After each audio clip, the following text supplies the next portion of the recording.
Welcome back to the Quintessential podcast. We have a couple special guests. Shiloh, we're here with Wiley, of course, and we have Nathan and Christina joining us. How are y'all two feeling today? All right. You feeling quintessential?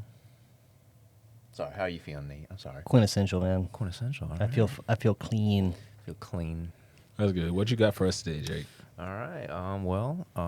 Thank y'all for being here and everything. So my thing was I was going to talk about just a little information. You ever notice? So like today, we were mopping the floor and stuff. So the guy kind of just went over how to mop. And you ever have that moment where they teach you something really simple, like how to turn off the light? You just go here and just do that, and then you're just like, I know that already.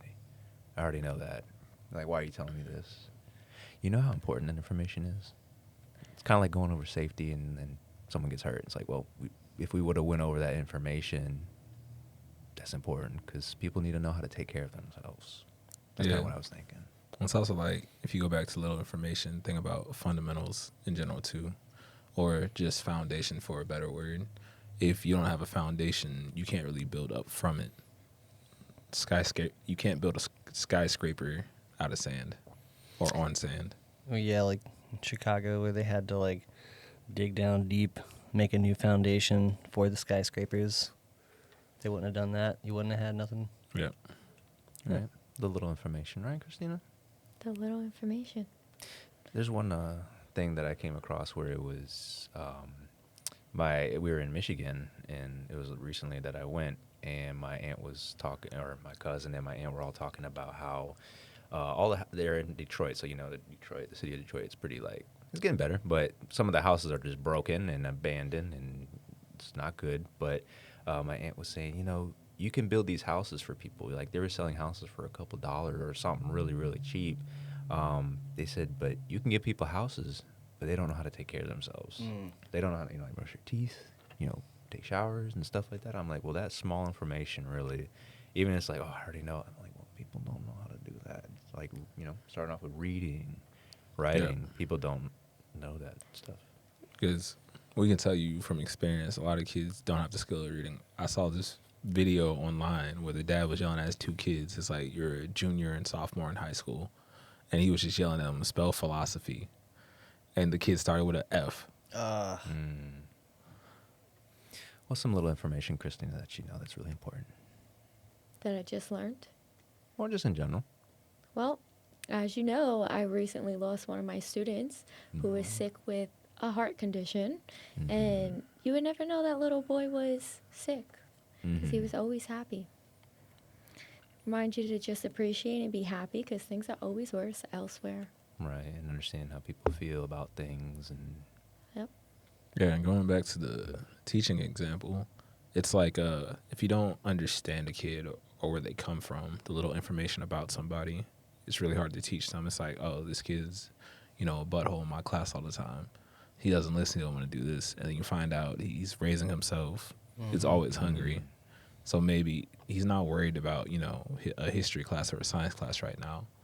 All he wants to do is like, all right, how do I get food? What am I going to eat tonight? Am I going to eat tonight? And when you understand that, then it's like, you bring this kid, a bag of chips randomly one day.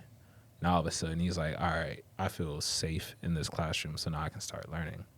But some people don't want to sit down and give that kid or care to learn the little information about somebody because why does it matter? You're in a school, so you're supposed to learn.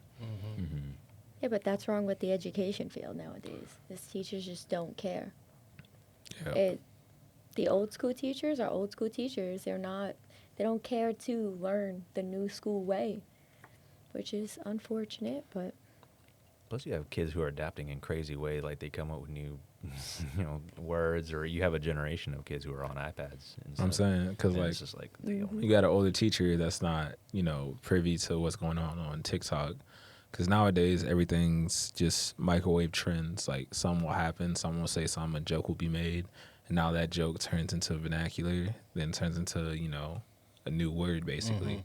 And now it's common practice between the kids, but the teachers have no clue what it is. So something like I'll give an example. People say glazing all the time. Everybody knows what that means. It's a fellatio reference, but it's not used as that anymore. So it's like, at what point do we like, hey, don't use that because that has an innuendo in it? But now if it's common practice, and there's probably other examples of words we use that used to mean something more provocative, but now they're just commonplace. And when you say that, you think of this one thing and not the actual definition of it. Yeah, kind of reminded me of this one thing where it was like you say something over and over and over again. Eventually, you know, people will catch on, or you know, if you like say a lie over and over and over again, then eventually people are gonna think it's like the truth. You know? Yeah, lies. It ain't good, and misinformation and stuff. So I remember when you said one thing where it was like, if we don't understand like AI or something, then we're gonna be like how you give like say you give a phone to like someone who's really old, they kind of they're They not just won't as know how to some use can adapt, some won't, and then it's like that's gonna be us if we don't understand. Yeah, these I newer think things. the phrase I use is it came from they were talking about Congress and some of the older people in there. They didn't understand how to send an email.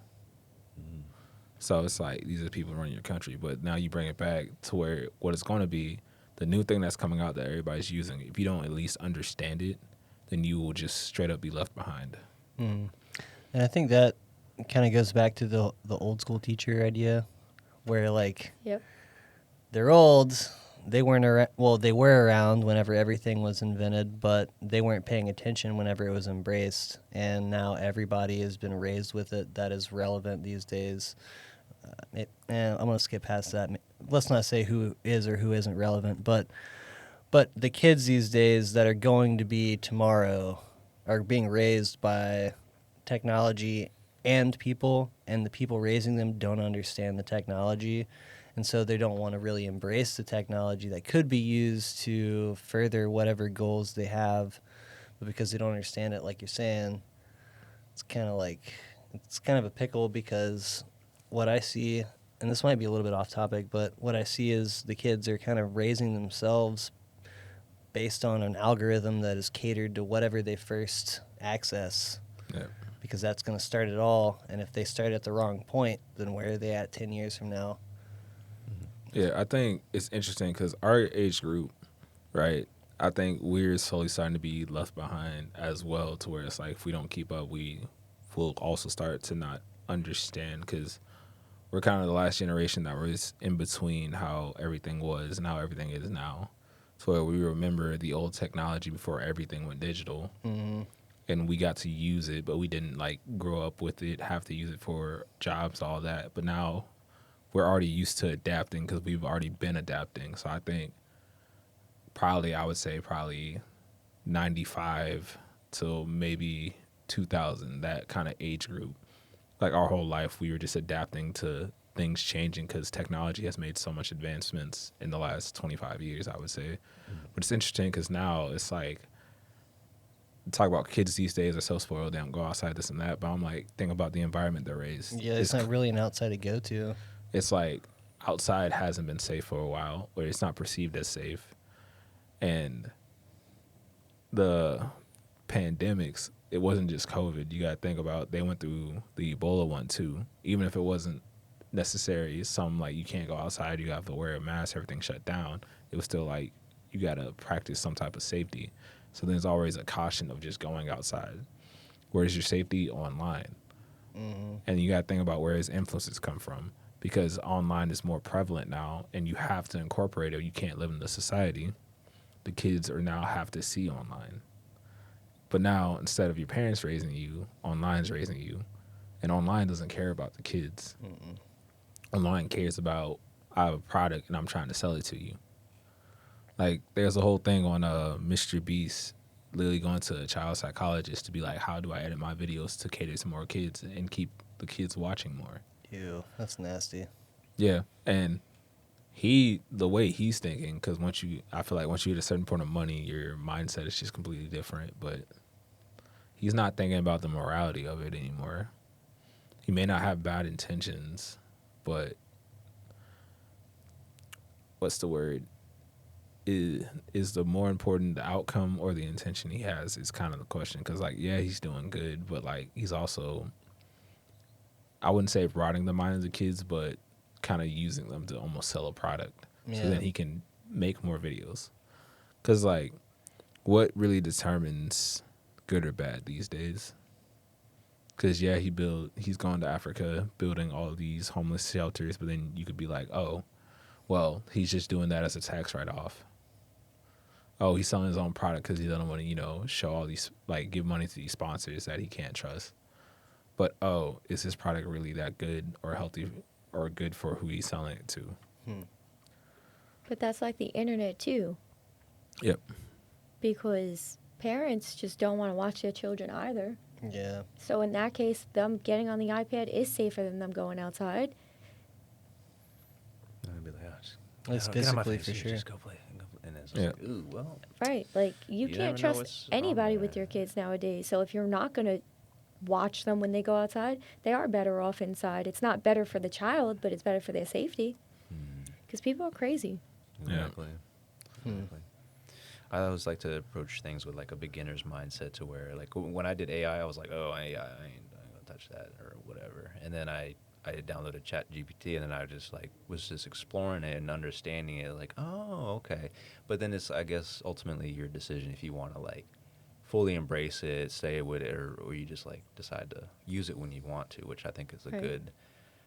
You decide, like, I don't need a car that parks itself. I can park my car myself. I don't need, stuff that will do my homework. I'll go out and learn it and do research and stuff. It may be good to dabble with it. Like, say, if there's an unknown language, you can scan it, and it's like, oh, okay, so this use this, see how it's said, do some research how it's said. Then you're kind of, picking and choosing the information. Or, I don't have TikTok, but I am like, at one point I downloaded just to see how it works, or I get videos from, like, say, on the Instagram, and then it's just like you're just aware of it, but I'm not, like, I don't go out and or do this and that. I Stick with think what I want. there's been a societal shift from a search for knowledge to a search for convenience. Absolutely. And we talked about this a little bit. The video by Digging the Greats on the iPod challenge he did for 30 days. So he switched to iPod, and he started realizing that the problem wasn't, because he was talking about, like, he didn't want to listen to anything on Spotify. They had all these pre-made playlists, but he didn't really want to listen to it. But then he started doing things intentionally on music. So he's like, okay, I don't want to use the Spotify algorithm. What else can I take away? So he took away Instagram, Facebook, other small things. And then he started using his phone for a phone. And then he goes through this whole process of realizing he was saying he was reclaiming his life. And in conclusion, he compared the phone to a Swiss Army knife. Like I said, the search for knowledge, we don't search for knowledge anymore. We search for convenience. So you're saying the phone is a Swiss Army knife, but if I'm putting together a new table, do I want to use a screwdriver on my Swiss Army knife, or do I want to use a real screwdriver? If I'm, cutting up boxes, do I want to use a tiny pair of scissors on my Swiss Army knife, or do I want to use a real pair of scissors? So he was talking about how this is just a better way of living, using the actual intended tools for things and not the shortcut.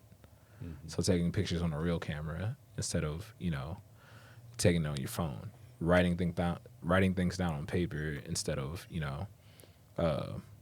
typing it in your notes. And the realization came, and he was like, this is a better way of living, and I won't go back, and you can't make me go back. But in the part 4, he shows his washing machine at his apartment complex.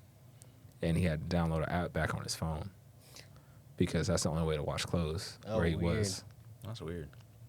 But he was like, okay, I need to bank, so I have to re-download this app. I can't just always drive to the bank because it's not open all the time. He was saying, despite life being better in this way, in his opinion, he still has to live in a society that prevents you from living the way you quote-unquote choose. Which goes back to some I like to talk about. It's just like everything kind of breaks down to control. When you ask why is something how it is, if you also then ask and change that question to how are they controlling something, or what are they controlling, or are they trying to control something, it answers a lot of questions.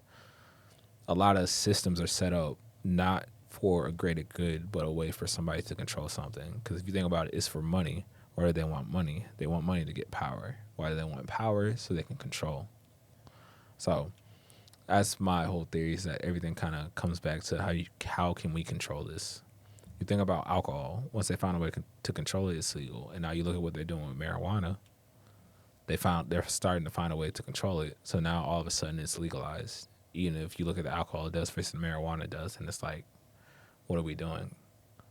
From a quote unquote morality standpoint, it doesn't make sense. But from a control standpoint, now a lot of things start making a lot more sense. If I'm trying to control something, what would I do to do this?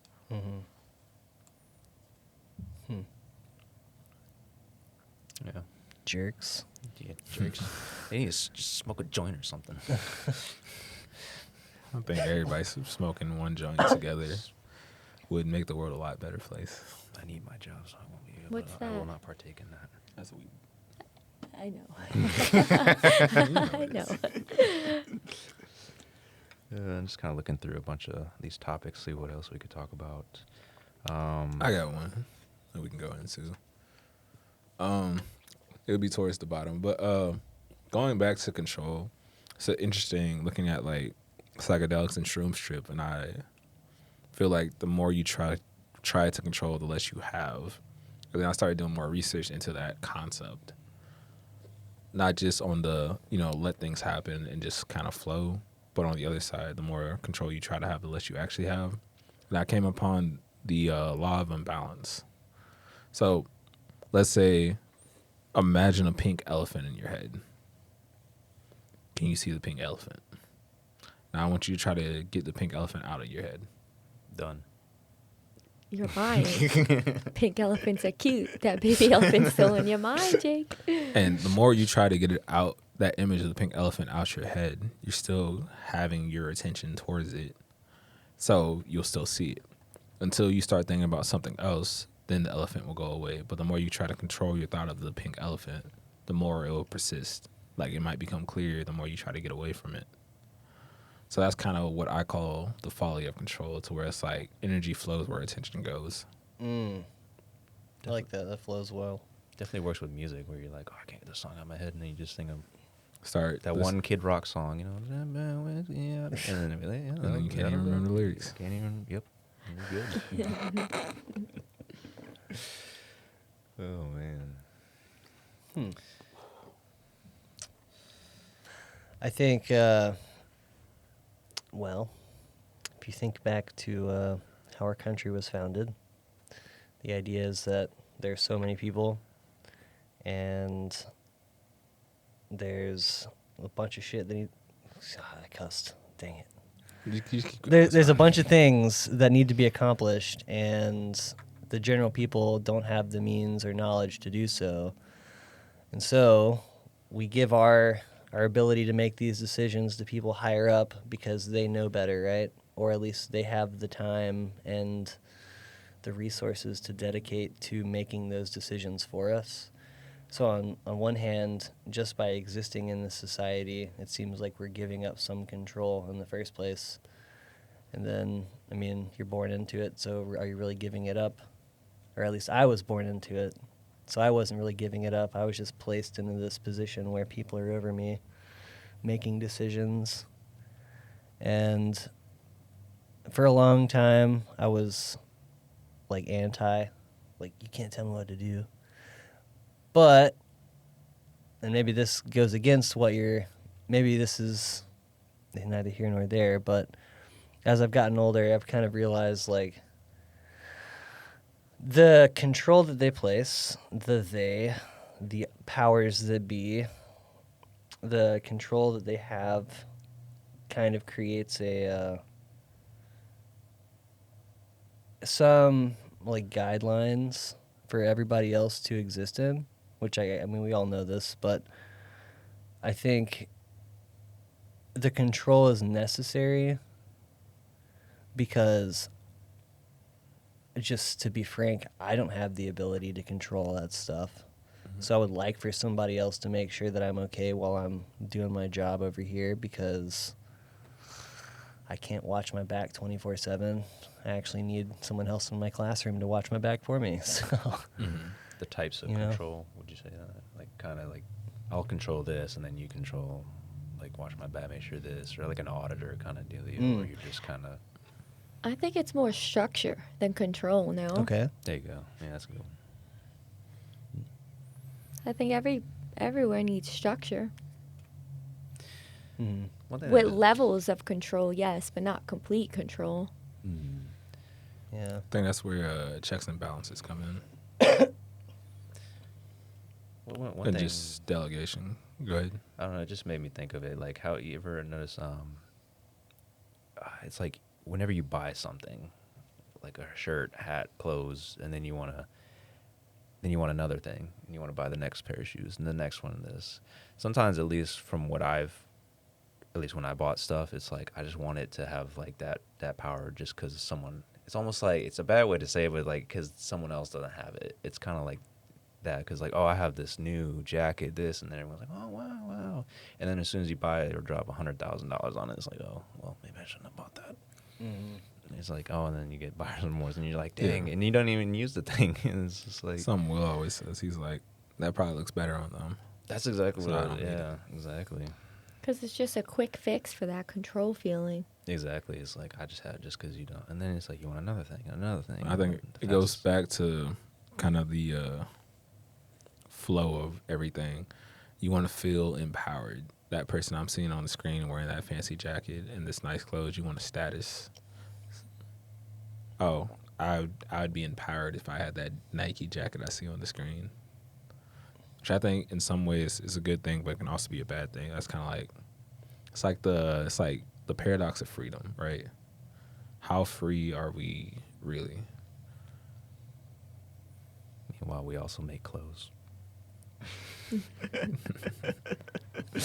just like, oh, But hey, and clothes. going back to that, but our whole goal with our clothing is like we want Exactly. someone to wear it and feel empowered, right? We're sending a message. You could say we're selling a message. Even now with the podcast videos we're doing, we're technically still selling a product. If we break down, you can call it education, but the product we're selling is knowledge. Yeah, even the beginning stages, we go out and buy a shirt, and we just want to. It feels good to just give it to someone, like, here, wear it, like wear this, and then you that one time where we saw that one girl wear one of the shirts, and then we're like, oh wow, like, and they actually enjoy it and like it. So, because usually you can give someone something and then they just put it in their closet, and then they're just like, oh yeah, that's just one shirt, and then eventually it just goes, wherever. But then where you're like, I actually want to wear this shirt, like the art shirt you made. I was like, I actually like that. I actually really enjoy it. It feels good when I play basketball in it.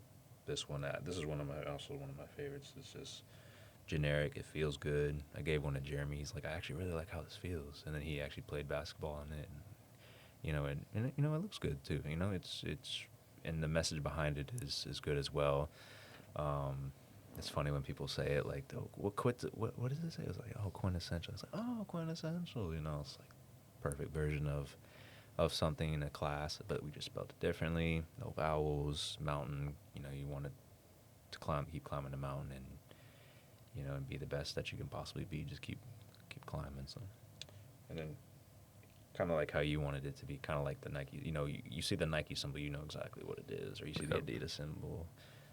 I played that one game where it's the logo game. You just see the logo, and then you try to figure out what it is. And it's like you already, know what it is and what it means, or stuff like that. And a good reputation is also important too, because then you're like, oh, I don't like that brand. Don't drink that, or like, that's not good. Kind of piggybacking off of that, but like the whole thing of like you are what you eat, or you are what you consume. It's like you take in trash, you will slowly become trash or feel like trash. I think with this kind of like get rich quick scheme, and the more you look at it, the more the deeper the rabbit hole goes. But it's like you have these people in their early 20s or like late 20s trying to make money, and the easiest way is social media, entertainment. Well, not the easiest way, but you know what I'm saying. So they do these crazy stunts. They say these outrageous things to go viral. Set themselves on and fire. then everybody watches it, right? So the kids on the app just scrolling, the algorithm pushes it because like, oh, this is a crazy thing. People want to see this. They're like, oh, who are raising the kids now? They see this and now they want to try it, but they didn't see like that whole video is fake, or they like everybody they're talking to are paid actors, so that's why he didn't get beat up for saying something crazy to somebody, or saying something super disrespectful. It was all staged. They don't know that, so they go around trying to be like their favorite, influencer and do it. But it's like with the bad also comes the good, to where you have good people doing good things, and some kids will see those good people doing the good things and be like, I want to be like them and be good things. But something I always say is like, the kids will be all right. Because I think despite, like, you are the sum of the things you learned, right? And you learn from your mistakes. So as long as people continue learning from their mistakes, then I think everybody will still be all right at the end, and things will happen how they're supposed to happen. Yeah, I agree with that people learn from their mistakes, but I think a lot of the kids these days don't. That's one of the biggest problems, I feel. Yeah, I was noticing that one Like, myself. they, being a teacher for 7 years, you would like to see your students grow, but most of the time, because they have none of that, nobody who they can look up to at home, they don't learn from their mistakes. And that's why most of them just don't care. I think something that helped me with that same sentiment was the idea that at the certain level of teaching, you won't always get to see them fly. But that doesn't necessarily mean they won't. Right, which I agree with, but when you have more negative than positive these days, it's hard to, go forward from there when it comes to these kids. But maybe it's that there are more kids these days. So, like, statistically speaking, because I excelled in statistics. I, like, crushed that class. Made a solid C. It was great. After I failed the first time. But I have the same problem. I feel like my students, they don't get it. I can stand up there and I can tell them, and I can just be like the most sincere person. I can even have that heart-to-heart talk with them. But they will still do the same dumb stuff.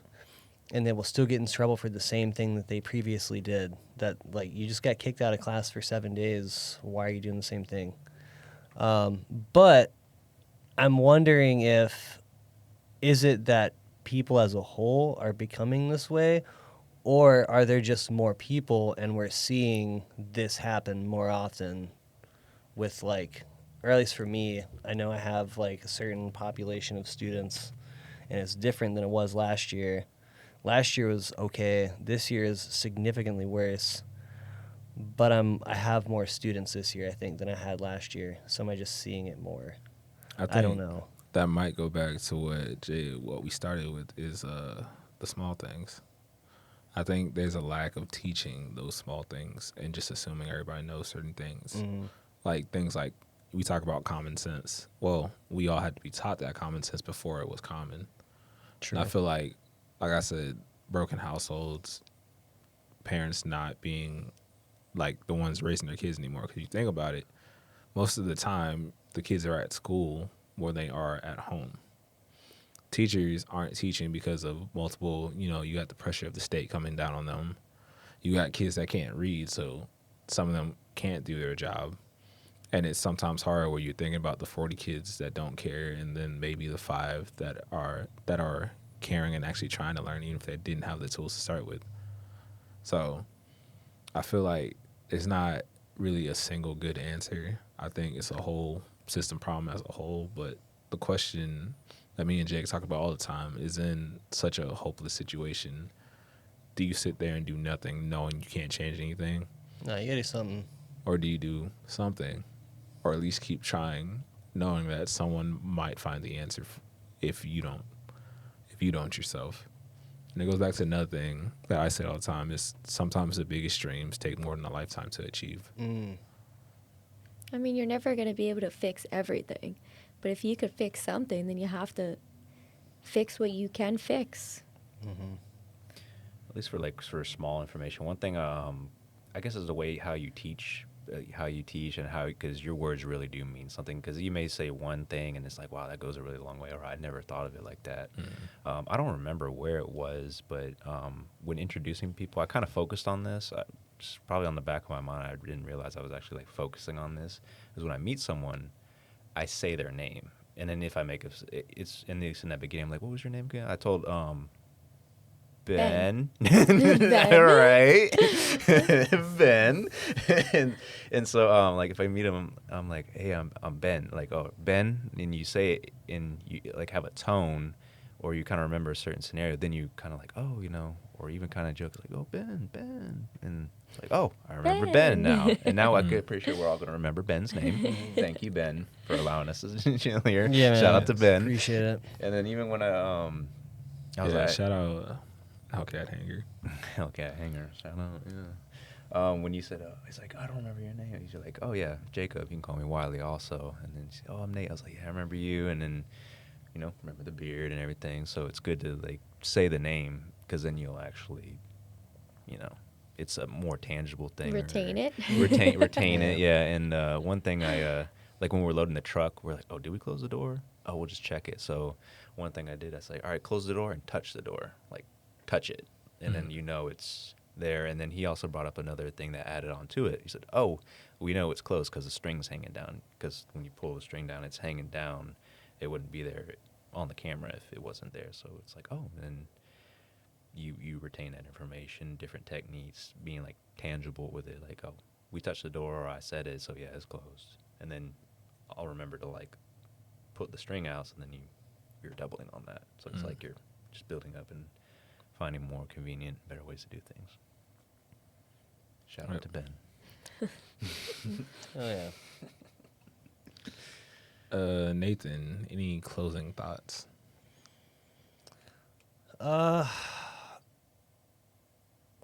The world wants to keep you down, but don't let it, because you have your life to live, and why be sad all the time? Christina, any closing thoughts? Only worry about the things that you can control. What about you, sir? If you like it, do it. If you don't do it. That goes a really long way. That was from my grandpa, where we were talking about, I know it kind of elaborating, but we were talking on the swing one time, and he said, because he was a wine tester, and he said, you know how to tell a good wine from bad wine? If you like it, it's good. If you don't like it, it's not good. So I was like, huh. He said, good music from bad music. It's like, oh, it's really good. And be it, I guess, adapted to it. It's like, oh, I can see why, or, I can see why it's good. Because then people will kind of understand or take your opinion a little bit more seriously. Like, yeah, you haven't really done it wrong. So it's important to, like, just kind of go with how you feel about things. And if you really like it, you really, truly admire something, and it's like, yeah, it's good. Like, here. And you can say, oh, it's good. And then someone else will be like, oh, yeah, you were right. That was good. Like, I like wings. Can you try these wings? They're like, oh, yeah, it's good. It's good. And it's like, oh, this is bad. It was undercooked. And you're like, oh, yeah, it is undercooked. Oh, knocking on wood. Jake, if my wings are undercooked. No, they're not. You blew it, man. What about you? Any closing thoughts from you? Yeah, and I'll wrap it up with this also. It's to focus on the quintessential, as in the essential parts of something. Cut out all the fancy colors, the lights, and see what it really is, where it comes to how you're feeling, yourself, and the things around you. When you take away all the trivial things and focus on the essential, that's where you find a lot more peace or a lot more understanding, to where it's like you understand how you feel, you understand who you are, you understand what you're doing. But when you look at all the extra stuff or the outside influences, you may lose that essentialness of who you are. But that's all we have for you today. Thank you for listening. Thank you for watching.